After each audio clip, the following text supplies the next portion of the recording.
Buenas tardes, vamos a iniciar nuestro estudio. Hoy nos corresponde el tema 8, el libro de los Hechos de los Apóstoles y las cartas de San Pablo.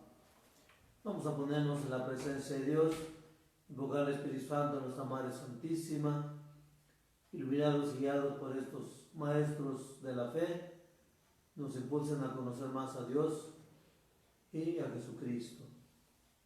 Madre Santísima de la Luz, sigue iluminando nuestro caminar de fe, de pueblo peregrino, a nuestras familias, a los trabajadores, pues a todos los que trabajan en bien de la salud.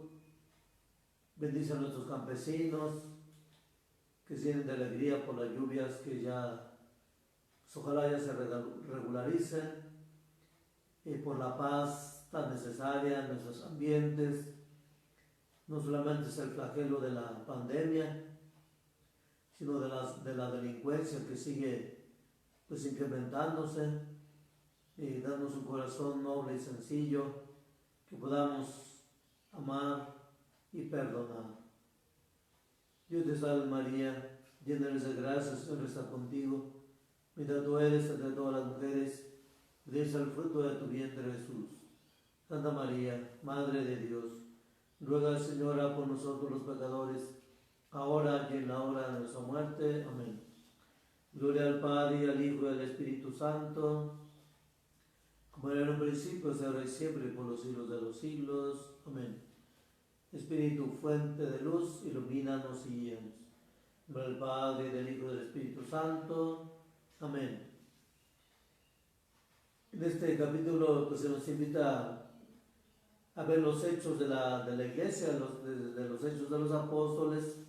Después de la resurrección de Jesús, pues vinieron inmediatamente los testimonios de los apóstoles, de los discípulos, de los diáconos, que inmediatamente pues salieron obedeciendo las palabras de Jesús, vayan, y en ese cumplimiento pues comenzaron las persecuciones. Vamos a iniciar con el texto bíblico tomado precisamente de los Hechos de los Apóstoles, del capítulo 4, del verso 32 al 33. El grupo de los creyentes, todos pensaban y sentían lo mismo. Nadie consideraba como propio nada de lo que poseían, sino que tenían en común todas las cosas. Por su parte, los apóstoles daban testimonio con mucha fortaleza de la resurrección de Jesús, el Señor, y todos gozaban de gran estima. Y pues ahí está el texto bíblico de cómo se narra que la gente vivía en unidad, en armonía, todos compartían lo que tenían, y los apóstoles pues se dedicaban a dar testimonio de lo que vivieron con Jesús y lo compartían. Vamos a ver el número 1, el libro de los Hechos de los Apóstoles. Aquí se nos dice pues que el libro de los Hechos de los Apóstoles, así lo dice San Lucas, es continuación del Evangelio, de su Evangelio, como que no quedó ahí solamente en el Evangelio, sino que quiso, ¿verdad?, seguir instruyendo a las comunidades cristianas. Fue compuesto entre los años 80 y 90 después de Cristo. Pues muy buen tiempo, mucha distancia. Este relato, este libro de los Hechos de los Apóstoles, tiene la intención de catequizar y de hacer una labor pastoral.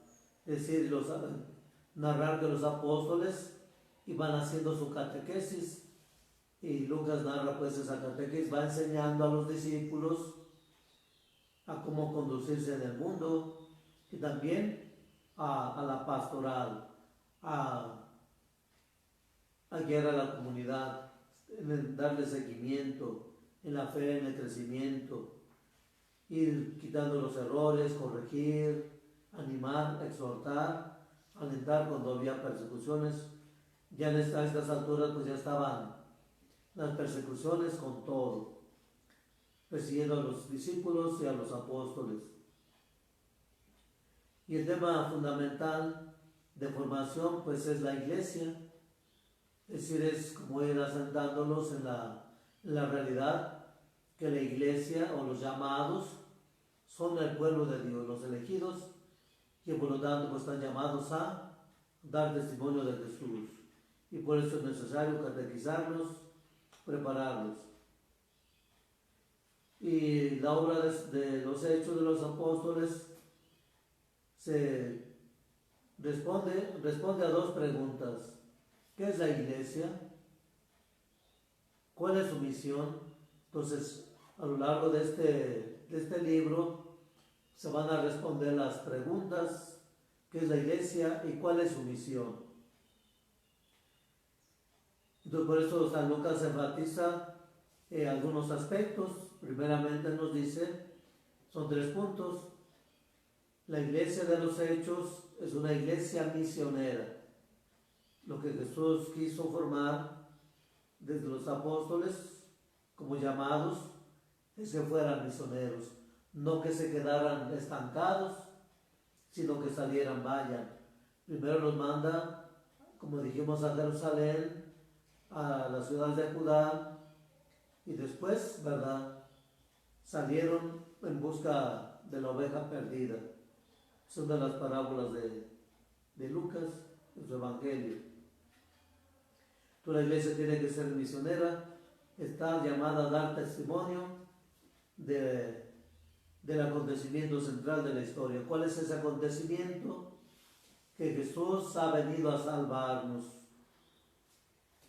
Y por eso Jesucristo en Hechos 1:8, capítulo 1, verso 8, dice: reciban la fuerza del Espíritu Santo para que den testimonio de mí donde quiera que vayan.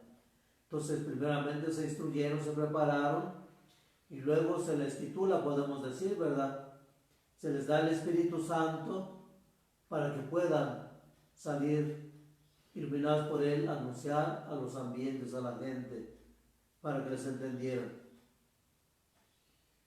La comunidad primitiva, los primeros cristianos, también son, dice San Lucas, son modelo de vida. Y eso lo vemos en Hechos, capítulo 1, verso 7. Los discípulos le dijeron a Jesús, ¿verdad? Ya una vez que resucitó, ahora sí vas a establecer el reino de Dios. Y Jesús les dice: no les corresponde saber el día ni la hora. Eso solamente le corresponde al Padre. Ustedes vayan y anuncien la salvación. Esa es su tarea. Jesús no le está diciendo fechas, ni días, ni meses, ni años. Eso le corresponde a Dios, y a los discípulos les corresponde anunciar, preparar la llegada de la salvación de Jesucristo, que ya resucitó y que los envía a ellos a dar testimonio de esa fe. En el punto 3 de este mismo número 1, los judíos han sido infieles. Jesucristo, ¿verdad?, salió a anunciar la buena nueva: arrepiéntanse, conviértanse, ya está el reino de los cielos. Pero no lo oyeron, no le creyeron, porque no hizo los justos, los que ellos querían. Si eres el Mesías, haznos unos milagros. Haznos los milagros que hiciste allá, en otras ciudades. Queremos que los hagas. Bien, ¿no? ¿Verdad? Ningún profeta es rechazado más que con los de su casa y los de su patria. Y ya no volvió a ser prodigio, solamente unos milagros sencillos. Entonces Jesucristo va a anunciar el reino a tu lado. Lo mismo va a pasar con los apóstoles. Dice Pablo: deberíamos predicarles, porque así les dijo Jesús también, aunque Pablo no estaba todavía en ese tiempo: cuando vayan a una casa, entren y digan: la paz sea con esta casa. Si en esa casa hay gente amante de la paz de ustedes se quedará en esa casa. Entonces los apóstoles son portadores de la paz de Cristo, Y si en una casa, en un pueblo no lo reciban, sacúdanse hasta el polvo de los pies y aún así digan de todos modos, el reino de Dios ya está entre ustedes. Les guste o no les guste, lo acepten o no lo acepten. Pues San Pablo también dirá eso. Deberíamos predicarles primeramente a ustedes el reino de Dios, pero como no se consideran dignos del reino, entonces iremos a llevarlo a los paganos. Eso lo vemos en los Hechos de los Apóstoles, capítulo 13, 44, 52. Por eso la expansión de la iglesia de los gentiles obedece al designio de Dios. Dios conoce los corazones, pero Dios, ¿verdad?, les da el privilegio al pueblo de Israel, a los judíos, pero no quisieron, se cerraron, y de ahí comenzó toda la persecución, el odio, el rencor, el resentimiento. El mismo Pablo se dedicó, ¿verdad?, encarnecidamente a destruirlos, a acabar con ellos, sacarlos de las casas donde los hallaba. El primero que murió fue Esteban, y desde ese momento se desató la violencia y las persecuciones. Fueron 10 persecuciones muy duras contra los cristianos. Entre más mataban, entre más los torturaban, más se iba creciendo el número de los cristianos. Y San Pedro también dice eso mismo, ¿verdad? Él da su discurso, Dios, diciéndole, ¿verdad?, que Dios no tiene favoritismos. Eso lo vemos en Hechos 10, 34, 48.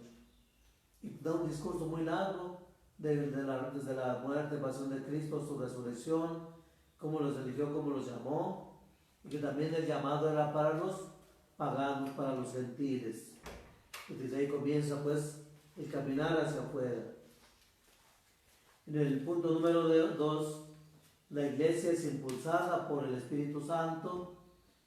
Todo lo que los apóstoles pudieron hacer, si no lo hacen llenos del Espíritu Santo, o si no obedecen al Padre que les dice por medio de Jesús que permanezcan ahí, que aguarden la venida del Espíritu Santo, no hubieran podido llevar el mensaje, no pudieran haber sido fieles a la misión. Muchos hubieran quedado en el camino. Quizás Jesús, muchos tuvieron miedo. Ahora sin Jesús y sin el Espíritu Santo, pues iban a inventarse muchas cosas. La iglesia nace de la promesa del Padre. Jesús les dice, como ya les dije, no se marchen de Jerusalén, esperen las promesas del Padre, la llegada del Espíritu Santo. Eso lo vemos en el libro de los Hechos, capítulo 1, verso del 1 al 8.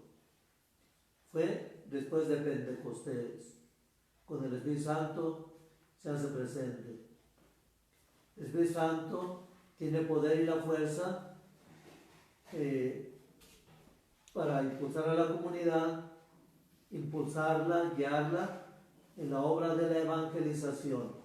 Entonces, todo lo que les infunde la fuerza, el poder, y los va guiando en medio de las dificultades, los problemas, las persecuciones. No los deja solos, los alienta, los fortalece, los guía. Y ahí está pues como va guiando, va inspirando a dónde tienen que dirigirse. En el caso de Felipe le dice, ve y acércate a ese carro del etíope que iba leyendo la escritura al profeta Isaías, que hablaba precisamente de la pasión, muerte de Jesús, y le dice, ¿entiendes lo que vas leyendo? Pues no hay quien me lo explique. Y se subió al carro y comenzó a explicarle todo lo que se refería a Jesús. Luego vieron agua por ahí, hay algún impedimento para que sea bautizado. Lo primero se le enseña, se le quitan las dudas y él reconoce a Jesús, se bautiza y también, ¿verdad?, se va a su tierra y sin duda comenzó a evangelizar, a llevar la buena nueva de Jesús. Entonces poco a poco se van adhiriendo personas que al llegar a sus pueblos, sus naciones, comienzan a anunciar con alegría a Jesucristo. Pues ya cuando llegan ellos, los apóstoles, ya mucha gente está como a la expectativa, aguardando la buena nueva directamente de los apóstoles, y por eso hubo muchas conversiones en estos tiempos. La visión de la iglesia no se comprende sin la acción del Espíritu Santo. Es el protagonista, ¿verdad?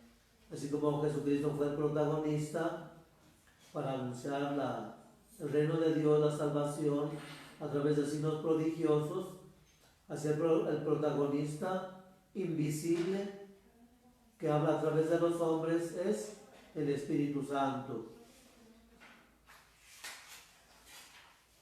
Y pasamos al punto número 3.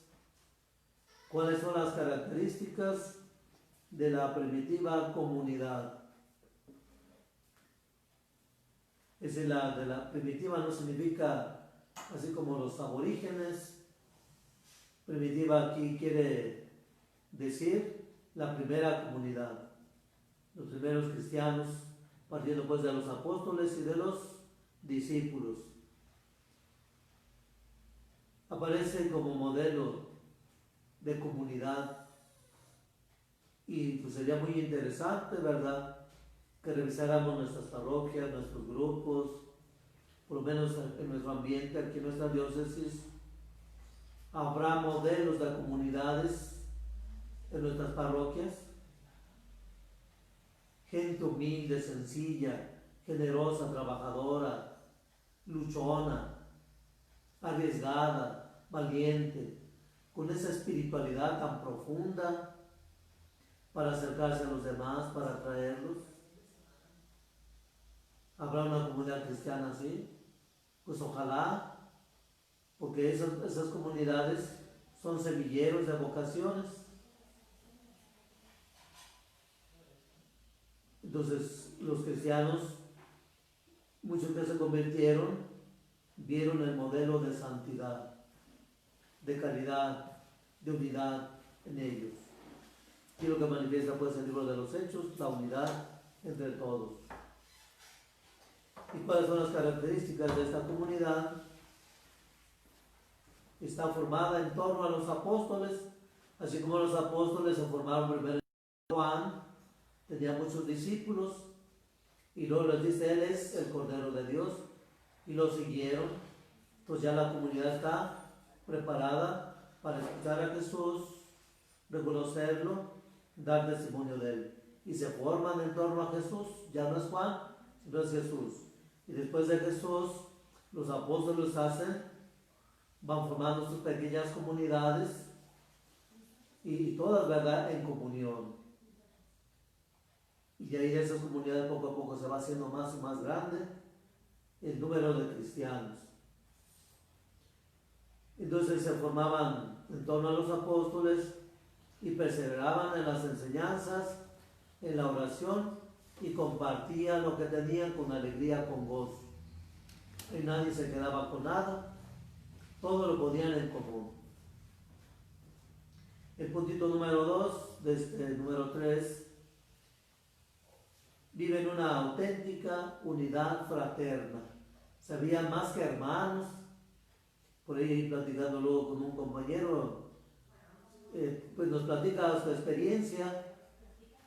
Tiene, no recuerdo cuántos hermanos, no sé si 6 o 7 hermanos, y su papá llamó y juntó a todos sus hermanos y les repartió sus tierras a cada uno. Y él, como sacerdote, les dice, estos terrenos son para el Padre, respétenlo. Pues hasta la fecha, dice, no ha visto una buena. Envidias y muchos males. A cada quien le dieron su parte, y a fuerzas quieren quedarse con esa parte que el Padre Y ahí es donde no respetamos a veces la decisión, la voluntad de un padre. Nos llena la ambición, la codicia, el odio, el rencor, quisiéramos hasta matar. ¿Y por qué le diste? Él es padre. Pues es la voluntad de un padre. Y muchos casos de esos hay en nuestra vida familiar. Peor que hermanos, ¿verdad? En donde estamos vivir la fraternidad desde nuestros grupos, como hermanos de familia, como miembros de esta comunidad parroquial, como hermanos de esta diócesis o de la iglesia católica. Realmente nos vemos como hermanos. Como estamos ahorita llenos de violencia, de odios, de resentimientos como vecinos. No hay amor, hermanos, no hay fraternidad. Jesucristo vino a unirnos como hermanos, a devolvernos la dignidad de hijos de Dios, y vivimos peleando, luchando, aprovechándonos del más pobre, cometiendo injusticia, robando, haciendo trampa en muchos asuntos. Entonces todos compartían sus bienes, a los más pobres se les ayudaba en sus necesidades. El otro puntito, el puntito número 3, se alimentan de la fracción del pan. Dice también en Hechos, bueno, el anterior texto es de vivir la caridad fraterna, Hechos capítulo 2, verso 44 a 45. Y en el otro se alimentaban de la fracción del pan. Todos los días, dice Hechos 2:46, todos los días iban al templo, subían al templo, a hacer sus oraciones, a escuchar la palabra de Dios, y regresaban, se reunían como una sola familia a la fracción del pan. Allí está, a la oración, a escuchar las enseñanzas de los apóstoles. Todo lo tenían en común. Nadie consideraba propio nada de lo que tenía. Todo lo tenían. Entonces aquí tenemos que distinguir y que quede claro que a nadie se le obligaba. Yo tengo mi casa, yo la vendo, mis bienes, y es libertad mía dar o no íntegramente a los apóstoles. Porque agarraron a unos haciendo trampa, no fueron honestos, no fueron sinceros. Fueron y dijeron que tenían un terreno y le iban a vender. Y aquí también hay que descubrir, muchas de las veces hacemos trampa. Pues también nos comentaba un compañero sacerdote que ahora que está esto de la pandemia, va a la tienda, a la carnicería, a la tortillería, donde quiere que vaya, padre, no le cobramos ningún centavo, llévese lo que quiera. Así hay mucha gente muy noble, hermanos, muy generosa, pero también hay otros que hacemos trampa,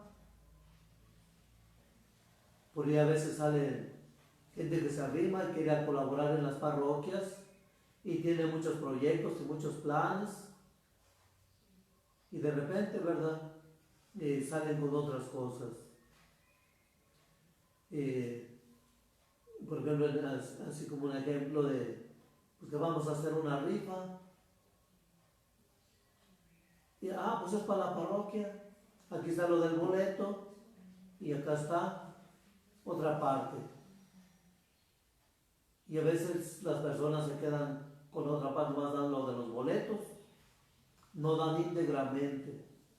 Imagínense, por ahí alguien comentaba que, vi por ahí en Facebook, ¿verdad? Alguien comentaba que Dios los castiga porque venden sus bienes y luego los matan, ¿verdad? Porque hicieron trampa. No, pues es la codicia, la ambición la que mata a la persona, no es Dios.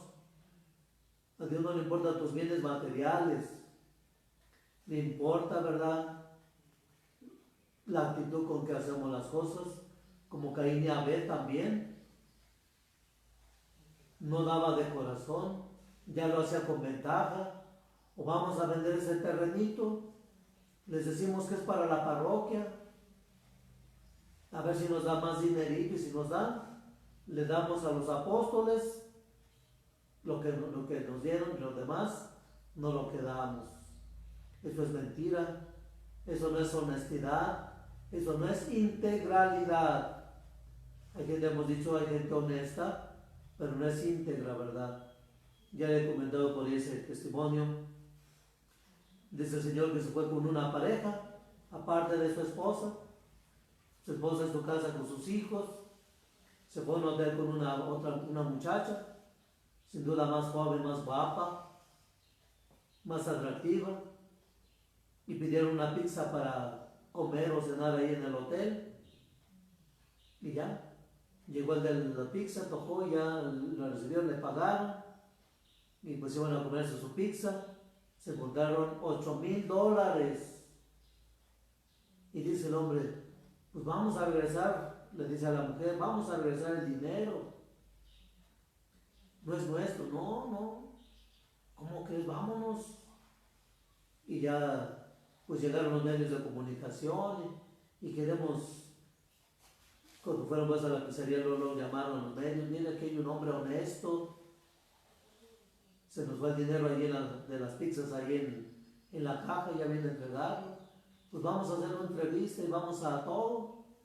Dice, no quiero que me entrevisten, porque es un testimonio. Pues sí, la cosa es que no quiero que se entere mi esposa y mis hijos si me ven salir en la tele con esta mujer. No me conviene. Fue honesto, pero le faltaba integralidad.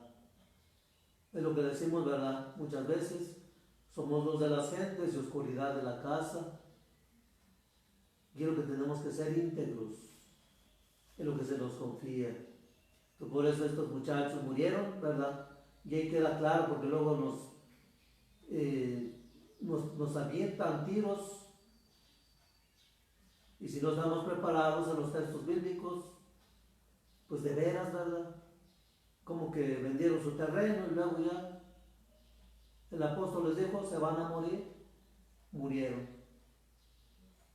Pues no, ¿verdad? Y también hay que verlo también en este, no solamente en el sentido literalista, puede ser una muerte espiritual, puede ser, no sabemos, pero estaríamos meternos a estudiar más profundamente el texto, en qué contexto lo dijo el apóstol Pedro. Y aunque ellos no eran los administradores, tenían quien administraba. Los diáconos, ¿verdad? Por eso los nombraron, para que ellos se dedicaran a administrar los bienes materiales. Y número 4, la iglesia se expande, ¿verdad? Comienza a crecer, comienza la persecución y inmediatamente salen. La palabra de Jesús dice, sean mis testigos, ahí está la norma primera, en Jerusalén y en toda Judea. Y lo dice en Samaria y hasta los extremos de la tierra. En ese orden de importancia, Jerusalén, Judea, luego los samaritanos. Felipe va con los samaritanos. De hecho, Jesucristo primeramente les dice a los discípulos apóstoles, vayan a preparar el camino a los pueblos donde yo voy. Juan y Santiago fueron a un pueblito de Samaria y no lo recibieron. Llegaron con Jesús bien enojados, diciéndole, fíjense cómo a veces nos apropiamos la autoridad y le dicen a Jesús, Señor, ¿quieres que hagamos caer fuego sobre esta gente? No, ¿por qué? Esto le corresponde a Dios, ¿verdad? No al hombre. A veces nos atribuimos poderes que no tenemos, como los apóstoles. Y luego ya vienen los cambios, ¿verdad? Se hacen caer fuego del cielo, imagínense. Jesucristo no se encuentra con la samaritana. Felipe no va a platicar con los samaritanos. Muchos creyeron. Y como los pueblos van creciendo, se van expandiendo, los apóstoles, ¿verdad? Van, y por eso también hay el encuentro de Jesús con la samaritana. Les dice que ellos no han trabajado, ya otro hizo la tarea por ellos, y es Jesús.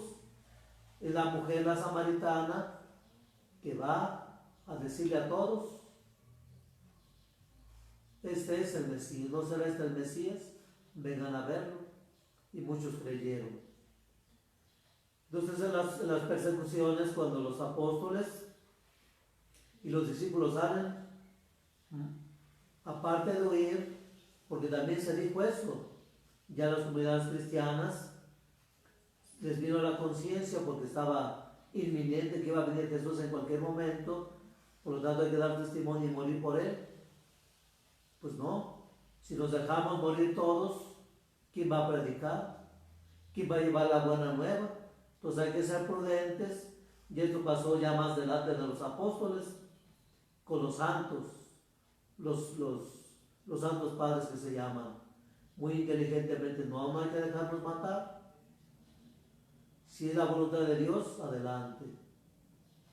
Hay que cuidarnos, hay que escondernos, pero hay que ir llevando secretamente el Evangelio, la buena nueva. Todas las persecuciones vienen a hacer que se expanda la semilla por toda la tierra.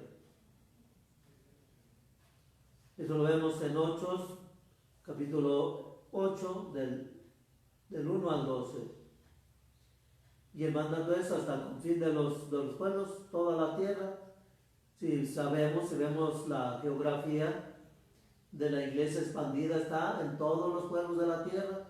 Aunque no profesen la fe, aunque sea una persona, dos, hay donde quiera, en China, en Japón, en Israel, donde quiera, en Turquía. Ahorita los cristianos están siendo perseguidos en Turquía.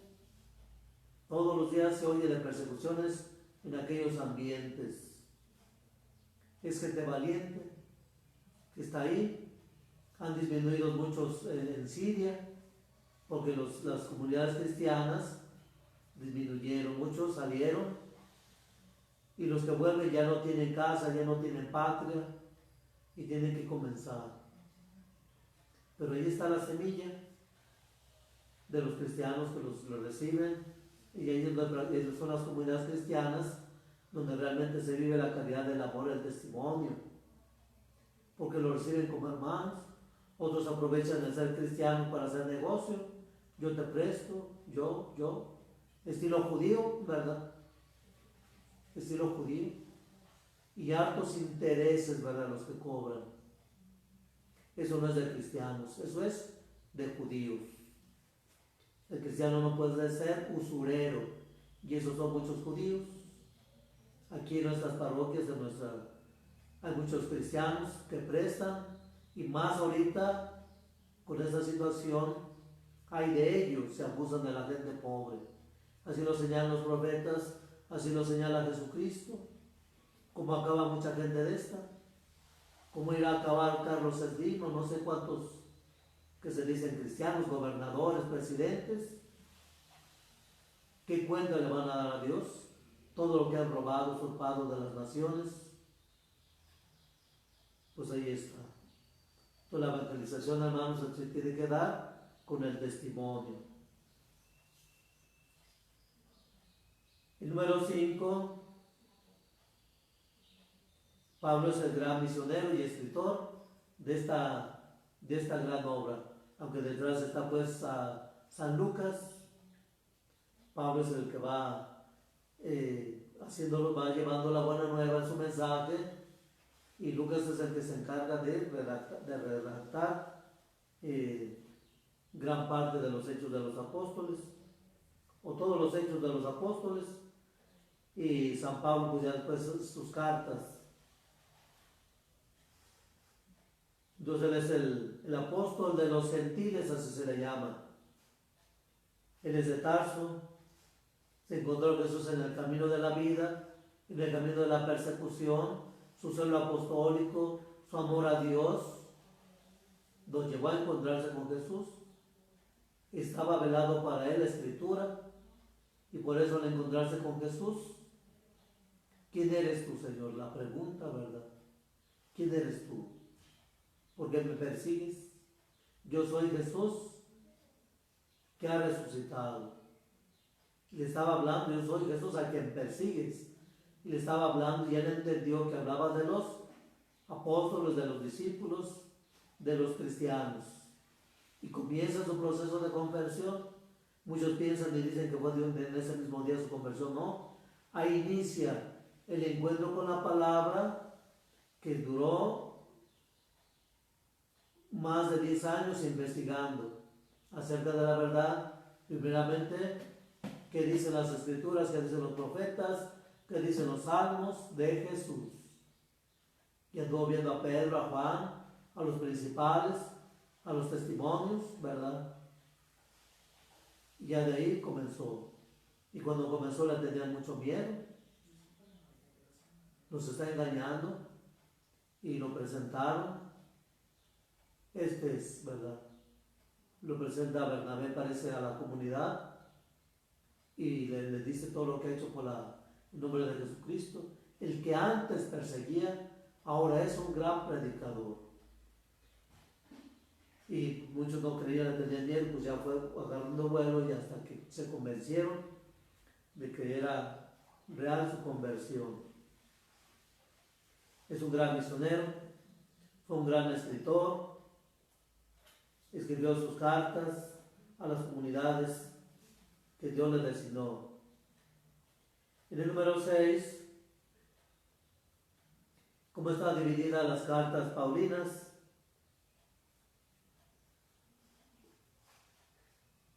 Aquí se habla de 13 cartas bajo el nombre y autoridad de San Pablo. No todas son escritas por él. Puede haber intervenido Lucas o también Marcos, que lo acompañaron, algún otro de los discípulos en sus travesías. Se peleó con uno y luego se peleó con otro, se peleaba. Era de un carácter fuerte, enérgico. También se peleó con San Pedro, lo regañó. Tú siendo la cabeza, ¿sabes hacer estas cosas? Pues no puede ser doble. Así como eres con ellos, tienes que ser parejo con todos. Y Pedro lo obedeció, le hizo caso. No le dijo, ¿tú quién eres? ¿Tú qué? Tú ni siquiera conoces a Jesús. Nos vienes a contar que se te apareció, ¿qué tal si es mentira? No. Pedro fue humilde y aceptó la corrección fraterna. ¿Por qué? Porque estaba en peligro la fe de los cristianos o de los paganos. Porque usted te portas con los paganos como paganos y luego vienes allá con los cristianos, los judíos convertidos y andas con otras cosas, pues no. Tienes que ser parejo. Y por eso lo abandonaron, ¿verdad? Porque sí era muy exigente.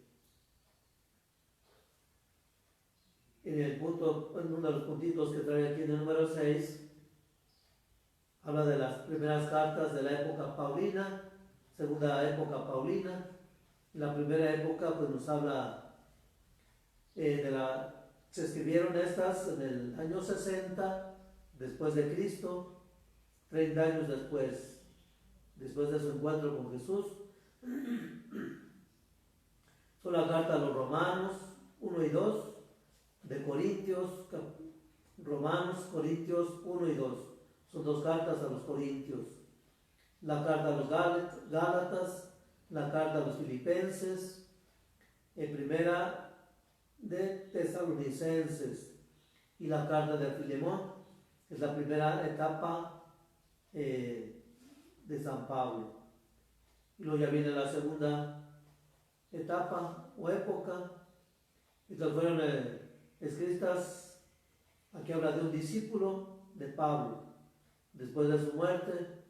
Es posterior al año 70, 10 años después de que Pablo murió, se escribieron estas cartas a los Efesios, Colosenses, segunda Tesalonicenses,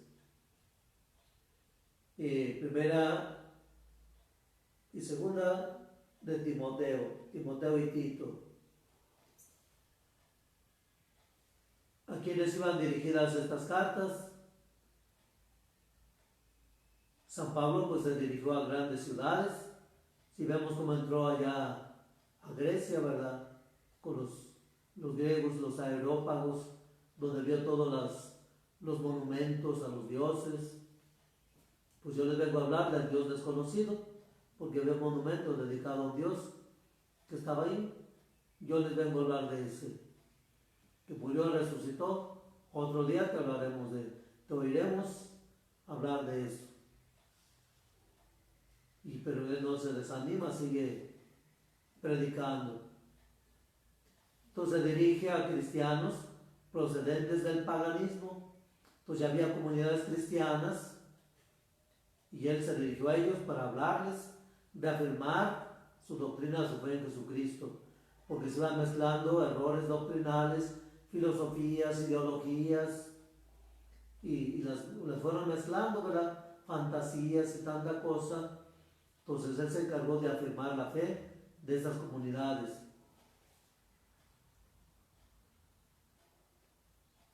Los cristianos que interpretaban mal el mensaje de Cristo, pues les digo, ya como que comenzaban a salirse del orden.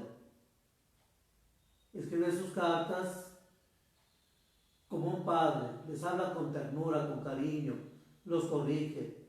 Si vemos, por ejemplo, la carta a Timoteo, ¿verdad? Te exhorto a que renueves en ti la gracia recibida. Y le habla de su madre, de su abuela, cómo lo enseñaron desde niño en las Sagradas Escrituras, y lo alienta, ¿verdad?, a seguir adelante, a no desanimarse en su misión de obispo. Habla como un padre a sus hijos, como un maestro que enseña en la verdad, sin error, sin mentiras, sin engaños. Como un maestro que habla para que sus alumnos progresen en el conocimiento de la verdad y la pongan en práctica, no más como teoría, verdad, sino práctica sobre todo. Y también se presenta como misionero. Entonces, en sus cartas habla como padre, como maestro y como misionero, que los invita a practicar lo que han aprendido de él. Y por eso las cartas las manda, las envía para ratificar la fe, decirles: aquí estoy presente, aunque estoy lejos, me hago presente a través de estas cartas, saludarlos, alentarlos, motivarlos. En el número 8,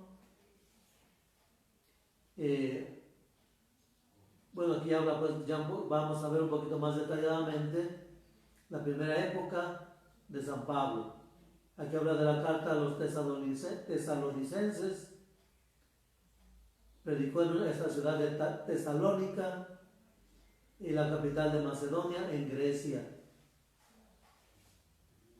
La primera Tesalonicenses es el primer escrito del Nuevo Testamento, fíjense. Antes que se redactaran los evangelios, Pablo ya estaba escribiendo las cartas, ya tenía esta carta. Ha de haber sido antes del año 60, fue cuando se comenzaron a escribir los evangelios. Y se complementaron también, decíamos, los libros del Antiguo Testamento, más o menos del año 60 y 100 después de Cristo. Los apóstoles después del año 60 comenzaron a escribir, y San Pablo ya estaba escribiendo cartas a los discípulos, a las comunidades. Escribía a una comunidad viva y fervorosa a 20 años del nacimiento de la iglesia.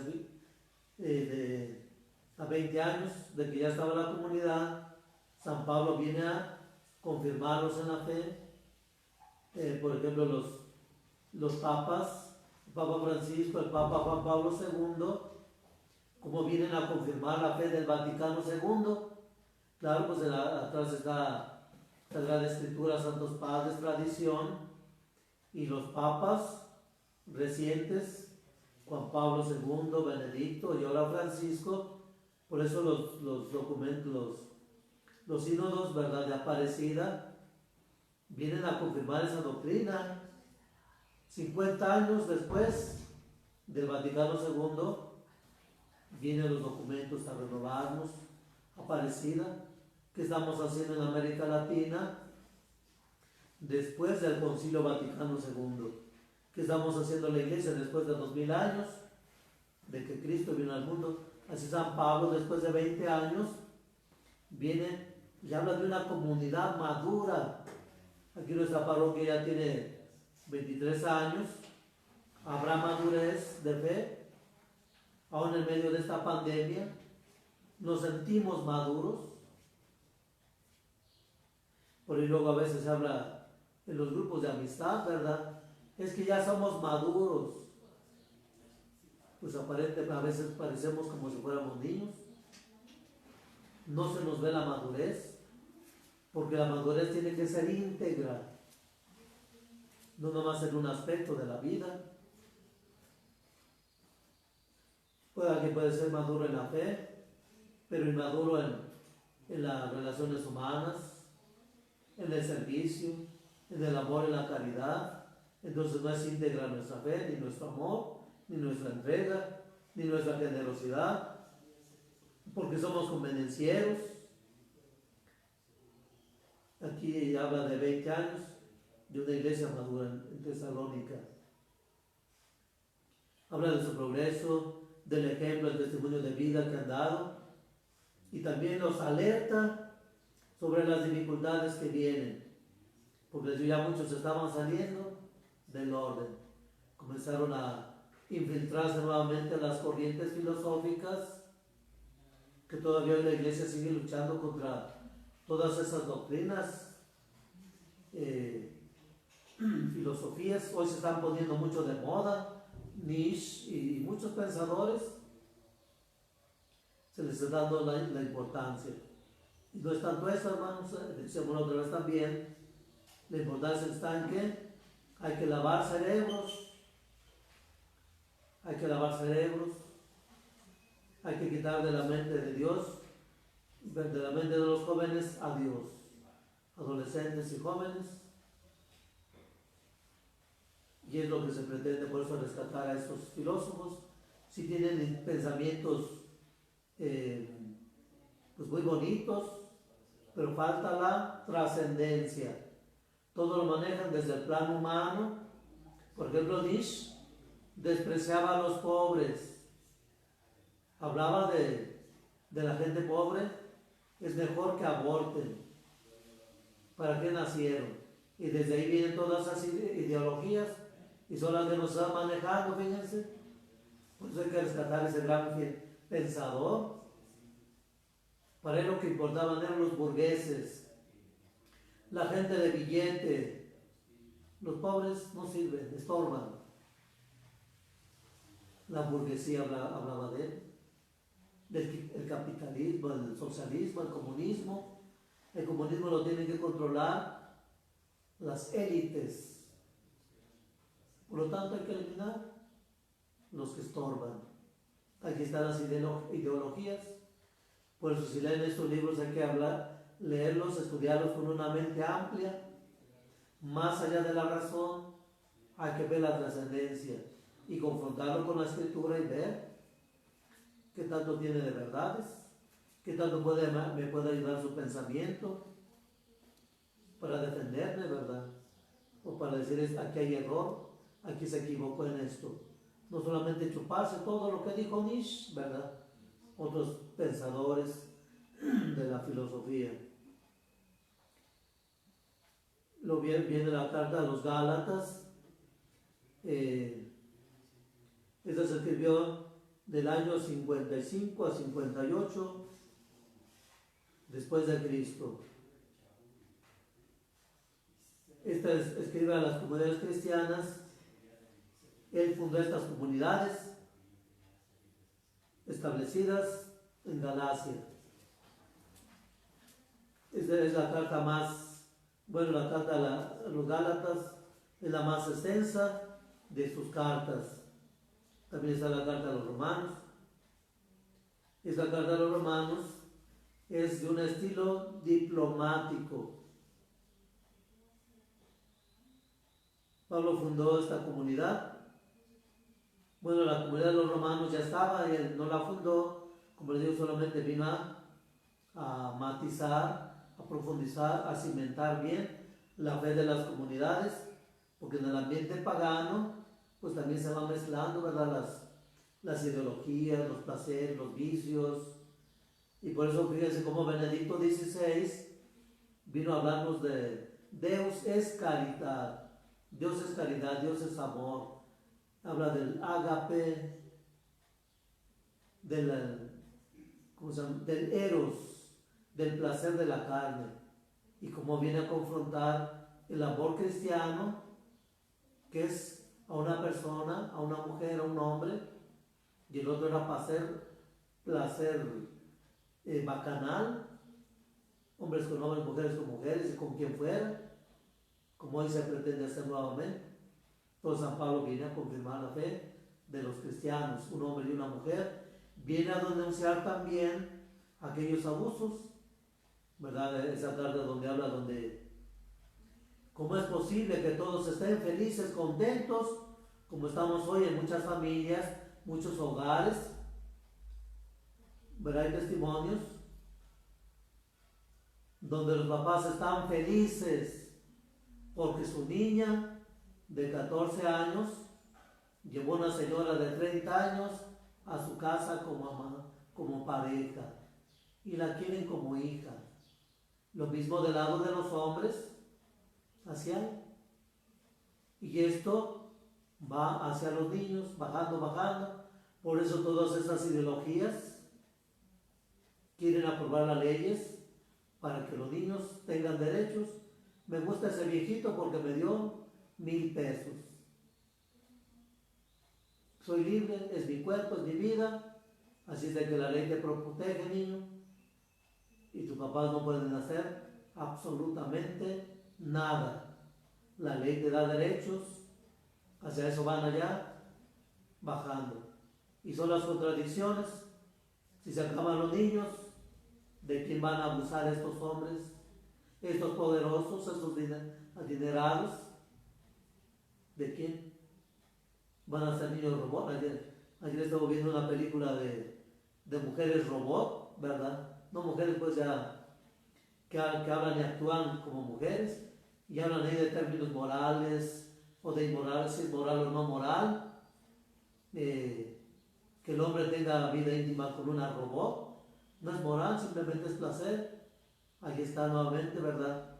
El placer. Y fíjense, me quedé pensando, antes, como Dios quiere, el hombre y la mujer, y toda esa, las escrituras tienen una sabiduría, por eso dice Jesús, pone a Adán delante de la mujer, porque ya había desviaciones en las comunidades, en las culturas, porque los libros se escribieron, muchos años de reflexión.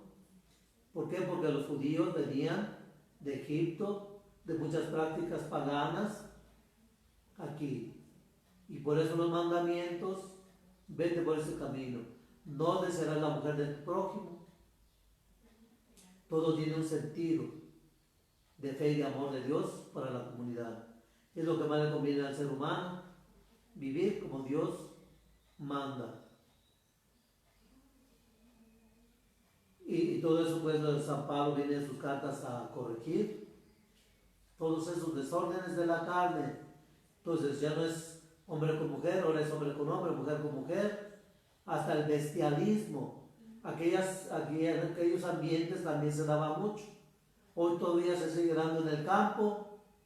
Es nocivo, es pernicioso para el cuerpo y para el alma. No se trata solamente de placer, no solamente es mi cuerpo, es la persona, el daño que le puedes hacer, en el caso de la mujer a la mujer, enfermarla, contaminarla, dañarla. Cuando hay relación hombre con hombre, hay daño. Mujer con mujer trae consecuencias, luego la relación de intimidad de hombre y mujer. Y mucho de eso no nos dice nadie, ¿verdad? ¿Y los padres por qué dicen? Porque los padres nos preparamos, estudiamos, y es nuestra obligación decirlo, tal como es. Yo pues les digo ahora, ya van a ser seres humanos con robots. ¿Y después con quién? Y hay quien tiene por pareja un árbol, imagínense. Hay quien tiene parejas como árboles. Y San Pablo es duro y exige. No, ¿verdad? Les dice, ¿cómo es posible que todos como comunidad muy contentos, alabando a aquella persona que se ha metido con su propia madre?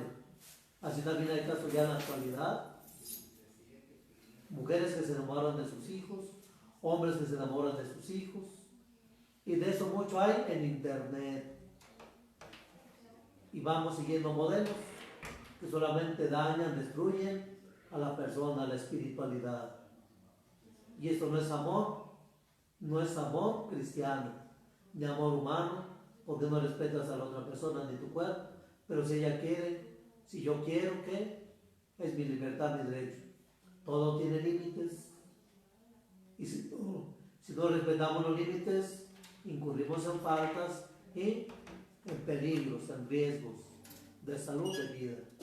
No hablo de salvación porque solamente Dios, pero nos ponemos en el camino de la condenación si no vivimos como Dios quiere. El libro, la carta de los Corintios, se escribió del 56 al 57 después de Cristo. También una comunidad fundada por San Pablo en su segundo viaje. Esta carta trata de los problemas de la comunidad y de las divisiones que se fueron generando en la misma casa. Aquí habla pues en esta carta del incesto, aquel muchacho que se metió con su mamá, los abusos en la Eucaristía. Aquí en nuestros ambientes hay mucho abuso eucarístico. Yo del principio dije, a lo mejor Dios nos está llamando a revisar nuestra actitud ante la Sagrada Escritura, comulgar sin confesarnos, sin arrepentimiento, sin contrición, sin humildad, sin fe, nomás porque me mandan, nomás porque voy de padrino. Esos son pecados gravísimos. Hoy queremos descartar a la iglesia porque nos condena, porque nos dice que es pecado mortal. Por eso, ¿verdad? Hay que rescatar a los filósofos que nos defiendan nuestros derechos, ¿verdad? La iglesia ya pasó de moda, se equivocan, son anticuados, hay que darle luz verde a los filósofos, ¿verdad? Que van de acuerdo a nuestros pensamientos. Ya las cartas de la cautividad son la carta a los Filipenses y Filemón. Esa carta a Filemón pues es muy sencilla y es muy hermosa, hace una reflexión muy estratégica, muy sabia, donde le hace entender a su discípulo, ¿verdad?, que no está bien lo que hizo con su esclavo, Onésimo. Lo querían perseguir para castigarlo porque era su esclavo. Y dice que yo te lo mando, ya no como esclavo, ha sido bautizado, entonces el bautizado es libre, es tu hermano, trátalo como si me estuvieras tratando a mí. Y esto te lo digo porque voy a ir luego a visitarte, aunque nunca fue. Fíjense cómo lo fue enganchando. Ya no lo veas como un esclavo, trátalo como si yo fuera, y lo que él te debe yo te lo pagaré a mi regreso. Y le dice sutilmente, me debes muchas cosas. Así de, lo atrapó. Aquel otro no le quedó más que amarlo y quererlo, recibirlo como hermano. Y la número 10, la segunda época paulina, la carta a los Colosenses y Efesios, habla del interés doctrinal acerca de Cristo resucitado, que las comunidades se convenzan de que Cristo realmente ha resucitado y que es la cabeza de la iglesia. Y luego ya habla pues sus cartas, el número 11, las cartas pastorales, 1 y 2 de Timoteo y Tito. Va dirigida precisamente a ellos, a Timoteo y Tito, donde los exhorta, los motiva a ser realmente líderes de la comunidad a defender y a entregarse, dar la vida por sus comunidades como pastores, a que cuiden sus comunidades y que sean realmente pastores, que no los abandonen como en medio de la comunidad. Bien, pues eso es lo que nos corresponde ver ahora. Ojalá pues les ayude, les digo, pues es una visión muy sencilla, y hay que seguir adelante en esta formación. Y pues que el Señor nos siga iluminando nuestro caminar de la fe, y así podamos obtener de Dios la paz, la felicidad. Bien, vamos a terminar haciendo una oración del Padre, y del Hijo, y del Espíritu Santo. Amén. Señor Dios nuestro, tú que nos has iluminado, ilumina nuestra mente, ilumina nuestros corazones, para que conociendo a Jesús por medio de los apóstoles, nos enamoremos de las cartas cristianas, apostólicas, que las veamos con pasión, con verdadera fe, con verdadera humildad, y que a través de ellas sigamos aprendiendo la doctrina actual. Muchas de estas doctrinas de estas cartas son actuales y son dirigidas a nosotros. Que las veamos con fe, con humildad, con sencillez, y podamos recibir de ti, Señor, la verdad revelada a través de los apóstoles. Madre Santísima, cúbrenos con tu manto, defiéndonos de los peligros. Haz que esta enfermedad poco a poco vaya descendiendo, que veamos la mano de tu Hijo todos los días. Llénanos de paz, bendícenos. Dios te salve María, llena eres de gracia, el Señor está contigo. Bendita tú eres entre todas las mujeres, bendito es el fruto de tu vientre Jesús. Santa María, Madre de Dios, ruega, Señora, por nosotros los pecadores, ahora y en la hora de nuestra muerte. Amén.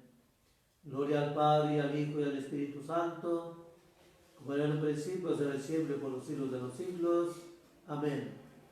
Y el Señor esté con ustedes y con tu espíritu. La bendición de Dios Todopoderoso, Padre, Hijo y Espíritu Santo, descienda sobre ustedes, padres amigos, les dirija y acompañe siempre. Amén. Muchas gracias, que Dios les bendiga, y ojalá pues sigan invitando a más personas. Todavía nos faltan muchos suscriptores, nos quedamos en 400 hace ya 2 meses. Ojalá pues, aunque no nos sigan, por lo menos para que ya nos den el crédito, ya sea pues el canal abierto directamente, porque si le estamos batallando con las transmisiones. Háblenle a sus amigos, parientes, conocidos, para que se inscriban.